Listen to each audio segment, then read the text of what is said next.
Hello বন্ধুরা, welcome back to my channel. তোমরা কেমন আছো? নিশ্চয়ই ভালো আছো, আমিও ভালো আছি। আজকে তোমাদের কাছে আমি কি নিয়ে হাজির হয়েছি বলো তো? আমি আজকে বাড়িতে তৈরি করতে চলেছি চিকেন স্যুপ। আমি কিভাবে চিকেন স্যুপটা তৈরি করি সেটাই তোমাদের সাথে শেয়ার করলাম। আশা করি ভালো লাগবে, আর ভালো লাগলে আমার চ্যানেলটিকে সাবস্ক্রাইব করার অনুরোধ রইল এবং পাশের বেল আইকনটিকে সবার আগে ক্লিক করে দিও, যাতে সবার আগে নোটিফিকেশন তোমাদের কাছে পৌঁছায়। তো চলো দেখতে থাকো আমি কিভাবে তৈরি করি। তো দেখো বন্ধুরা, এখানে আমি কড়াই বসিয়ে দিয়েছিলাম। কড়াইটা গরম হয়ে গেছিলো। আমি এখানে ফার্স্টে দিয়ে দেবো হচ্ছে সাদা তেল। আমি এখানে সাদা তেল এবং বাটার দুটো জিনিসই ইউজ করছি। তোমরা চাইলে কেউ শুধু বাটার দিয়েও করতে পারো। তো যাই হোক, এখানে সাদা তেলটা দিয়ে দেওয়ার পরে আমি এখানে দিয়ে দিলাম কিছুটা পরিমাণ বাটার। এবার বাটার আর সাদা তেল দুটো একসাথে ভালোভাবে মিক্স করে নিলাম। মিক্স করা হয়ে যাওয়ার পরে আমি এখানে দিয়ে দিচ্ছি সবজিগুলো। আমি সবজি হিসাবে এখানে নিয়েছি হচ্ছে পেঁপে, গাজর এবং বিনস।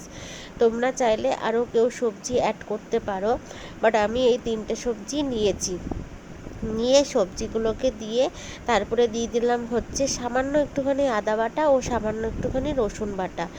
এই আদা বাটা রসুন বাটা দিয়ে সবজিটাকে ভালোভাবে একটুখানি ফ্রাই করে নিতে হবে, যাতে কাঁচা আদা রসুনের গন্ধটা না থাকে। তো চলো বন্ধুরা, ফ্রাই করতে করতে আমি নিয়ে নিলাম হচ্ছে কর্নফ্লাওয়ার। কিছুটা পরিমাণ কর্নফ্লাওয়ারটাকে গুলে নেব আমি।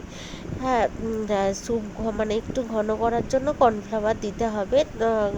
আর তোমাদের কাছে যদি কর্নফ্লাওয়ার না থাকে তার বদলে তোমরা অ্যারারুটও ইউজ করতে পারো। তো যাই হোক, দেখো এখানে আমার সবজিটা ভাজা হতে থাক। ভাজা হয়ে এসছে, কিছুটা হয়ে আসার পরে আমি এখানে ছোট ছোট করে কেটে রাখা চিকেনগুলোকে দিয়ে দিচ্ছি। আর আমি বোনলেস চিকেন নিয়েছি। তোমরা চাইলে কেউ মানে নরম একদম হাড় আড়া চিকেনও নিতে পারো। তো যাই হোক, এখানে চিকেনটা দিয়ে দেওয়ার পরে আমি এখানে সবজি ও চিকেনটাকে খুব ভালোভাবে একটু ভাজা মানে নাড়িয়ে নিচ্ছি আর কি। হালকা একটু ফ্রাই করে নেবো যাকে বলে।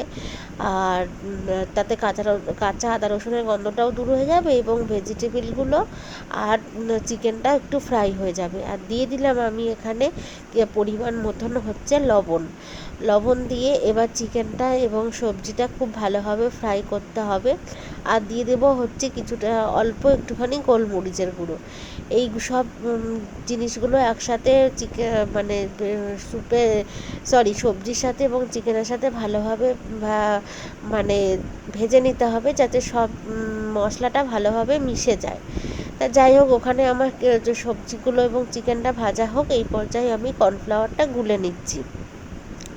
আমি এখানে ওই 2 চামচের মতন কর্নফ্লাওয়ার নিয়েছি, বেশি নেব না, জাস্ট একটু ঘন হওয়ার জন্য এই কর্নফ্লাওয়ারটা দেওয়া। তো যাই হোক বন্ধুরা, এখানে আমার সবজিটা এবং চিকেনটা ভাজা হয়ে এসছে। আমি এই পর্যায়ে এখানে দিয়ে দেব হচ্ছে পরিমাণ মতন জল। আর স্যুপ যেহেতু, তাই একটুখানি জলের পরিমাণ বেশি দিতে হবে, কারণ স্যুপের জলটাই মানে খেতে ভালো লাগে।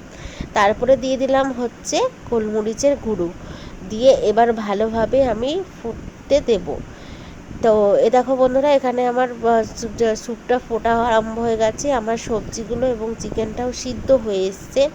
আমি এই পর্যায়ে দিয়ে দেব হচ্ছে আর একটু পরিমাণে বাটার বা একটু স্বাদ অনুযায়ী একটু সামান্য একটুখানি চিনিটা দিলে কি হবে, মানে স্বাদটা ভালো লাগবে। তো চিনিটা দেওয়ার পরে আমি দিয়ে দিলাম হচ্ছে এখানে বাটার।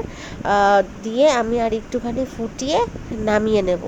আমি যেভাবে বাড়িতে করলাম তোমরাও করো, ভালো লাগবে। আর সরি বন্ধুরা, বলতে ভুলে গেছি, একদম লাস্টে কর্নফ্লাওয়ার দিয়ে দিলাম। দিয়ে আমি একটু ফুটিয়ে তারপরে নামিয়ে দেবো।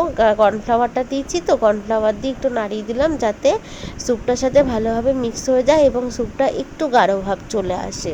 তো বন্ধুরা, কেমন লাগলো রেসিপিটি? খুব সহজ পদ্ধতি না? আর নিশ্চয়ই ভালো লেগেছে। তোমরাও এভাবে ট্রাই করো বাড়িতে, আশা করি তোমাদেরও ভালো লাগবে। আর অবশ্যই আমাকে কমেন্ট করে জানিও যে আজকের রেসিপিটি কেমন লাগলো। তা বেশি কথা বলবো না, সবাই সাবধানে থেকো, ভালো থেকো।